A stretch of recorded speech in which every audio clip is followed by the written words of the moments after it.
Tai ką aš noriu pasakyti, reziumuojant, kad visos tos isterijos mano ir galvojimas apie save, kad aš esu vis nepakankama ir vis kažko tai neužbaigiu, vis tiek priejau prie to, kur yra kažkoks tai išbaigtumas ir suvokimas, kodėl aš dabar esu čia, kur esu. Tai aš ir tavęs norėčiau paklausti, o kur buvo tas lūžio taškas toj visoje tavo isterijoje istorijoje, kai tu keitei veiklas, kai tu jautei tą kalties jausmą, ar ne?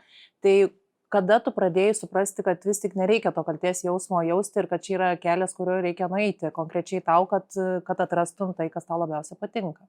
Taip, tai lūžio taškas gal buvo tas, kai aš išėjau iš tikrųjų iš finansinės srities, jau tas buvo pagrindinis taškas.